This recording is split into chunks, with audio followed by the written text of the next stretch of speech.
कानात प्राण आणून हे सत्र तुम्ही ऐका. याच्यासाठी म्हणतोय मी, कारण सर्वात मोस्ट हिस्सा म्हणजे मोठ्यात मोठा हिस्सा सक्सेस मधला हा टाइम मॅनेजमेंटचा आहे. ज्याला टाइम मॅनेजमेंट जमलं तो करू शकतो.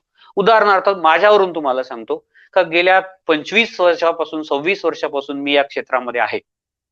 मी माझं दैनंदिन काम करतोय, परंतु गेल्या 15 जून पासून मी युट्यूबवर तुमच्याशी सगळ्यांशी बोलतोय. हा वेळ मी कुठून आणला बरं? आधी माझ्याजवळ हा वेळ होता, पण जात होता, मी त्याच्या आधी नाही करू शकलो कधी युट्यूबचं चॅनल. परंतु आज मी तुमच्यासोबत किमान एक दिवस आड का होईना 1 तास तुमच्याशी बोलतो. 1 तास तुमच्याशी बोलण्यासाठी मी किमान 3 तास अभ्यास करतो. 3 तास अभ्यास करून म्हणजे एकंदरीत मी 1 दिवसाआड 4 तास याच्यावर स्पेंड करतो. याचा अर्थ असा आहे का आपल्याजवळ वेळ नाही असं आपल्याला म्हणता येत नाही. आपल्याजवळ वेळ आहे. त्याचं आपल्याला मॅनेजमेंट जर करता आलं, व्यवस्थापन जर करता आलं, तर आपण